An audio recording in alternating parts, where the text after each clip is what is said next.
Halo, assalamualaikum warahmatullahi wabarakatuh. Kami dari Pemuda 3 akan membahas tentang teori permintaan dalam Islam. Seperti apa penjelasannya? Simak video ini terus ya. See you. Baik, di sini saya akan menjelaskan tentang pengertian permintaan. Menurut Ibnu Taimiyah, permintaan suatu barang adalah hasrat terhadap sesuatu yang digambarkan dengan istilah raghbah fi al-syai'. Diartikan juga sebagai jumlah barang yang diminta. Islam mengajarkan orang untuk mengkonsumsi barang yang halal dan thayyib. Aturan Islam melarang seorang muslim memakan barang yang haram, kecuali dalam keadaan darurat, di mana apabila barang tersebut tidak dimakan, maka akan berpengaruh terhadapnya muslim tersebut. Di saat darurat, seorang muslim dibolehkan mengkonsumsi barang haram secukupnya saja. Selain itu juga dalam ajaran Islam, orang yang mempunyai uang banyak tidak serta-merta diperbolehkan untuk membelanjakan uangnya untuk membeli apa saja dan dalam jumlah berapapun yang diinginkannya. Batasan anggaran belum cukup dalam membatasi konsumsi. Batasan lain yang harus diperhatikan adalah bahwasannya seorang muslim tidak berlebihan dan harus mengutamakan kebaikan. Sedangkan dalam teori ekonomi konvensional, permintaan adalah jumlah barang yang akan dibeli atau yang diminta pada tingkat harga tertentu dalam waktu tertentu. Contohnya saja, permintaan adalah yang di pasar tradisional itu bertindak sebagai permintaan adalah pembeli, sedangkan penjualnya itu sebagai penawar. Ketika terjadi transaksi antara pembeli dan penjual, maka keduanya akan sepakat terjadinya transaksi pada harga tertentu yang mungkin hasil dari tawar-menawar yang cukup lama. Masyarakat selaku konsumen harus membeli barang atau jasa yang dibeli dalam berbagai situasi dan tingkat harga. Keadaan ini mengandaikan bahwa barang atau jasa itu memiliki tingkat tertentu. Adanya berbagai macam harga di pasar selanjutnya mengandaikan adanya kondisi yang mempengaruhi. Adapun unsur-unsur yang terdapat pada permintaan yakni barang dan jasa, harga dan kondisi yang mempengaruhinya. Jadi dapat disimpulkan bahwa permintaan adalah jumlah barang atau jasa yang dipilih dalam berbagai situasi dan tingkat harga. Model permintaan digunakan untuk menentukan harga dan kuantitas yang terjual di pasar. Model ini sangat penting untuk melakukan analisis ekonomi mikro terhadap perilaku para pembeli atau penjual, serta interaksi mereka di pasar. Ia juga sebagai titik tolak bagi berbagai model dan teori ekonomi lainnya. Hukum permintaan. Hukum permintaan adalah hukum yang menjelaskan tentang adanya hubungan yang bersifat negatif antara tingkat harga dengan jumlah barang yang diminta.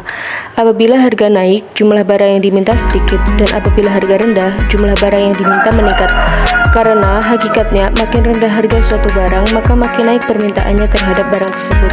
Sebaliknya, makin tinggi harga suatu barang, maka sedikit permintaan terhadap barang tersebut.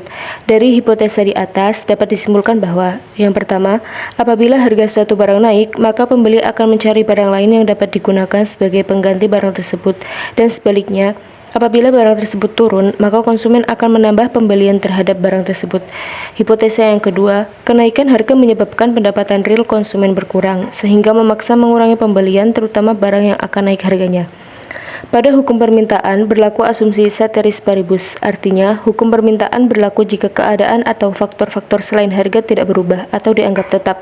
Kemudian dalam hukum permintaan terhadap barang halal sama dengan permintaan dalam ekonomi pada umumnya, yaitu berbanding terbalik terhadap harga. Apabila harga naik, maka permintaan terhadap barang halal tersebut berkurang, dan sebaliknya dengan asumsi ceteris paribus. Elastisitas dalam permintaan. Konsep elastisitas memiliki peranan penting dalam menganalisa masalah-masalah bisnis. Banyak keputusan bisnis yang diambil dengan keputusan elastisitas seperti elastisitas permintaan. Selama hukum permintaan berlaku bagi produk yang dihasilkan, maka jika perusahaan menentukan barang terlalu tinggi, maka perusahaan itu akan kesulitan mencapai tingkat penjualan tinggi. Menurut hukum permintaan, semakin tinggi harga, maka jumlah permintaan akan barang tersebut semakin dikit. Faktor-faktor yang memengaruhi permintaan. 1. Harga produk. 2. Harga produk lain yang berhubungan. 3. Penghasilan konsumen. 4. Selera dan preferensi konsumen.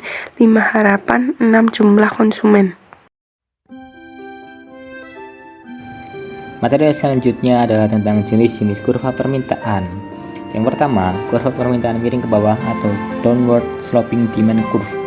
Kurva permintaan miring ke bawah adalah kurva yang menunjukkan adanya jumlah yang diminta konsumen berkurang terkait adanya kenaikan harga dan juga sebaliknya.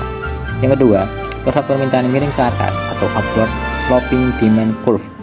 Kurva permintaan miring ke atas adalah hubungan positif antara harga dengan jumlah produk yang diminta konsumen. Ketika harga naik, konsumen akan meminta produk lebih banyak, begitu juga sebaliknya. Yang ketiga, kurva permintaan terkutuk atau kinked demand curve. Kurva permintaan tertekuk adalah permintaan sebuah barang yang memiliki elastisitas berbeda, sehingga permintaan konsumen akan berbeda juga ketika harga naik dan juga turun. Kurva ini biasanya ditemui di pasar oligopoli. Mungkin itu saja yang dapat kita sampaikan, kurang lebih mohon maaf. Terima kasih. Assalamualaikum warahmatullahi wabarakatuh.